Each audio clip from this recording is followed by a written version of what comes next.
जहां गिरता है वो एक मेडिकल कॉलेज का हॉस्टल है, उसकी बिल्डिंग है, वो पूरी की पूरी बिल्डिंग भी ध्वस्त हो जाती है।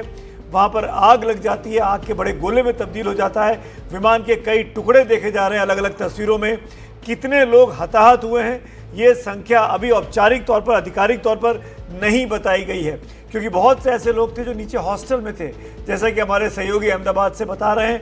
क्योंकि बिल्डिंग, रिहायशी बिल्डिंग में आकर ये विमान गिरा एक आग के गोले में तब्दील होने के बाद। जी, और इस वक्त ये भी खबर आ रही है सुमित की, शायद बोइंग की तरफ से एक स्टेटमेंट आया है जिसमें वो कह रहे हैं कि we are aware of the initial reports and we are working to gather more information, यानी कि जो शुरुआती जानकारी है और इसमें और भी ज़्यादा विस्तार की ज़रूरत है। तो हमारे सहयोगी चैनल एनडीटीवी प्रॉफिट से बात करते हुए बोइंग कंपनी ने ये बयान दिया है। और भी जानकारी आ रही हैं कि एयरपोर्ट जो है वो अब अहमदाबाद का एयरपोर्ट वो फ्लाइट ऑपरेशंस के लिए दोबारा खोला जा रहा है या खुला है 4 बजे से। लेकिन फ्लाइट सेफ्टी प्रोटोकॉल्स जो हैं उनका ध्यान रखा जा रहा है बहुत ही ध्यान से। आपको बता दें कि एक बहुत ही भयावह प्लेन हादसा हुआ है अहमदाबाद में। वो फ्लाइट एयर इंडिया की जो लंदन जा रही थी और इसमें अलग अलग देशों के लोग थे। भारत से 169 लोग, ब्रिटेन से 53, पुर्तगाल से 7 और कनाडा से 1।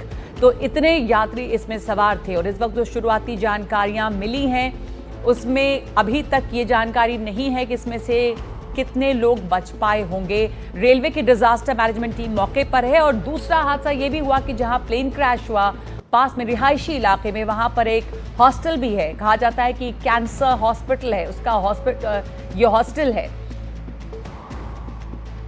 तो अब हमें आज, जैसा आपको बता रही थी कि टाटा ग्रुप ने भी जानकारी इसके ऊपर बयान दिया। टाटा सन्स के चेयरमैन एन चंद्रशेखरन ने कुछ देर पहले एनडीटीवी से बातचीत की है और हादसे पर दुख जताते हुए कहा है कि वो हादसे की जानकारी ले रहे हैं। Just wanted to get a sense, are you getting any early reports as of now as to what exactly could have happened here? Why this incident has occurred? I don't have information. We are in constant touch with the people on the ground. The engineering team is also there, but we don't have any confirmed information on why it could have occurred. We know that it's early times yet, but just to hear your thoughts on something this monumental, and I'm sure, of course, the group and Air India is doing its very best to extend help. Do we know about survivors or what kind of help is being extended from your side? We will do anything that is needed. We will do. We will do everything in our power to help the survivors and the families. So we will not fall short on that, but so that's the priority now.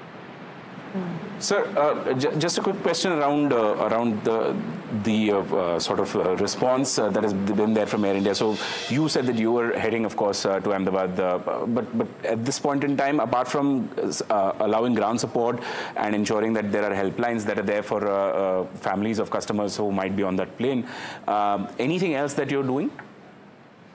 So we are having a very large team from Air India flying to Ahmedabad. There are 50 people already boarded the plane in Delhi. They are coming to Ahmedabad, and their management team. There are crisis response team has been set up in Delhi, and also on the ground the management team is going, and then we have to work with the authorities to comply with any questions they have, and also we want to find out the cause for the incident. So multiple tracks are moving at the same time. So just one last point, and I know you have to rush, and thank you for your time and your assurance to our viewers. Has there been any conversation and details that you can share with the Civil Aviation Minister, with Boeing, or any of the other stakeholders that you could share with us? I have spoken to the Chief Minister, I have spoken to the Civil Aviation Minister, I have spoken to all the people concerned, and so we will work together to address the situation in the best possible way. तो N Chandrasekaran बता रहे थे कि विमानन मंत्री से भी बात हुई है और वहां पर टाटा की तरफ से 50 लोगों की एक टीम भी जा रही है। बड़ा हादसा है ये और इसकी जांच पड़ताल अभी चल रही है। इसके ऊपर प्रधानमंत्री ने भी प्रतिक्रिया दी है और कहा है कि इस हादसे से स्तब्ध और दुखी हैं। रिहायशी इलाके में ये प्लेन गिरा है, इसकी तस्वीरें हम आपको इस वक्त दिखा रहे हैं। इनफैक्ट आपको बताऊं एक चीज़ और, जैसे ही विमान उड़ा है करीब 1:39 पर 1:39 का टेक ऑफ टाइम है और टेक ऑफ होते ही से ही पायलट जो कि सुमित सबरवाल थे उन्होंने मे डे कॉल दिया। मे डे कॉल का मतलब होता है कि बहुत बड़ा खतरा, इसको तुरंत एड्रेस करने की ज़रूरत है। लेकिन मे डे कॉल देने के साथ ही दोबारा संपर्क उनका हो ही नहीं पाया एटीसी के साथ। विमान हवा में था, उड़ान भर चुका था, एयरपोर्ट के प्रीमाइसेस से बाहर निकल गया था और करीब 5 किलोमीटर दूर जाकर, मात्र 5 किलोमीटर दूर जाकर गिर जाता है 1-2 मिनट के भीतर ही। और जहां गिरता है मेघानी नगर में जो क्रैश साइट है, ये ऑफिशियली इसको कहा गया outside airport perimeter immediately after departure.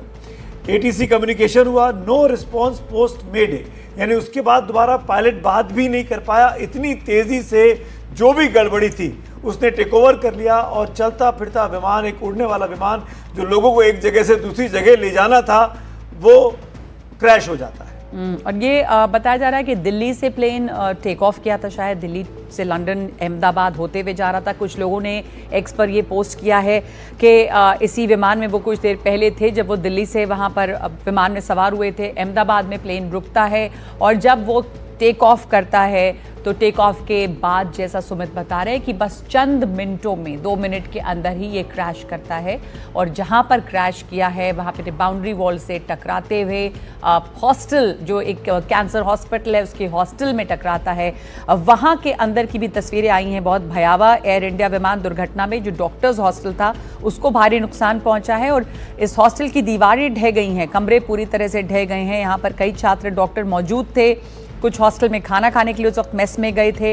इसमें लोग घायल हुए हैं, कुछ के जान जाने की भी खबरें हैं यहाँ से भी। तो एयर इंडिया का प्लेन जो क्रैश हुआ है उसके ऊपर अभी और जानकारियों का इंतज़ार है कि वजह क्या रही होगी।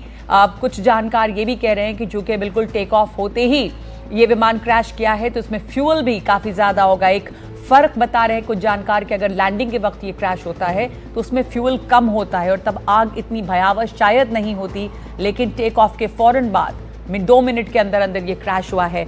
अब आग जो है वो पड़ोस की बिल्डिंग में भी लगी है। इस भयानक क्रैश के बाद इस वक्त बताया जाता है कि वहाँ पर रेस्क्यू टीम मौजूद हैं, तमाम कोशिशें की जा रही हैं। 242 यात्री कुल इसमें शामिल थे, जिसमें 169 जो भारत के यात्री थे, कुछ ब्रिटिश यात्री भी थे, कुछ पुर्तगाल से भी थे और कनाडा का एक यात्री इसमें सवार था।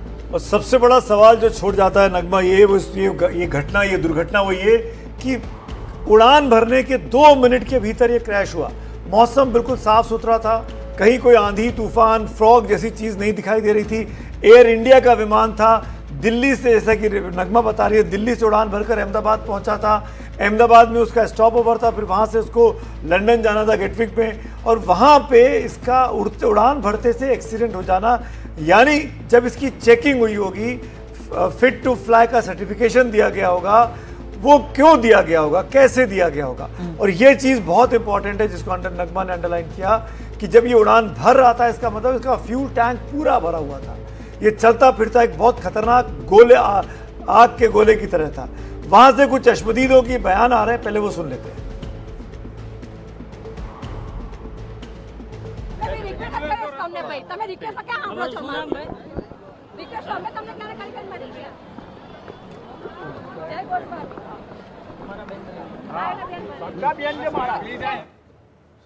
तो लोग वहाँ पर जो मौजूद हैं वो अपने अपने उनका जो वहाँ पर उन्होंने देखा होगा वो बयान कर रहे हैं कि क्या देखा, किस तरह विमान गिरा, आग के गोले में बदल गया। विमान गिरते ही भयानक क्रैश हुआ और उसके बाद जो आग लगी है इसमें बहुत मुश्किल रहा होगा, दरवाजे नहीं खुले होंगे, आग इतनी भयानक लगी। और जहाँ पे टकराया उसके आसपास की इमारत में भी, उसमें भी आग लगी है और भयानक तबाही, जैसा ये तस्वीर में साफ दिखाई दे रहा है कि किस तरह से आसपास की बिल्डिंग में भी आग लगी है, इमारत ढह गई है।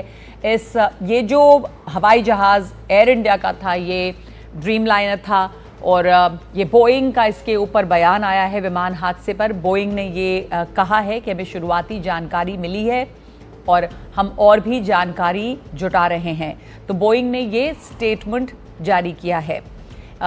ये खबर आ रही है इस वक्त की गृह मंत्री अमित शाह अहमदाबाद के लिए रवाना हो गए हैं और ये जो विमान क्रैश हुआ है इसमें अब सबसे बड़ा सवाल यही है कि क्या वजह रही होगी, क्या कोई टेक्निकल फेलियर है या कोई ये मैनुअल फेलियर हुआ है किसी तरह का।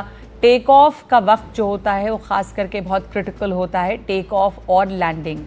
और इस तरह से आपको लग रहा है कि क्या उसकी देखभाल करेंगे? हाँ, अभी पता नहीं, अंदर जाने नहीं दे रहे तो कुछ अपडेट नहीं आ रही है तो कैसे पता चलेगा। इस तरह से वो लंदन रहते थे कि यहाँ पे इंडिया में रहते थे? लंदन में ही रहते थे, मगर आज यहाँ ऊपर की फ्लाइट हाँ फ्लाइट और आपको पता चला? हाँ, क्योंकि बड़ौदा से हम अभी आए हैं। बड़ौदा से अभी आए, उसकी देखभाल करेंगे। ठीक है, ठीक है। क्या लग रहा है कि आपको परिवार की इस तरह से कहीं ना कहीं मुसीबत? अंदर जाने ही नहीं, अपडेट ही नहीं है कुछ, तो कैसे पता चलेगा।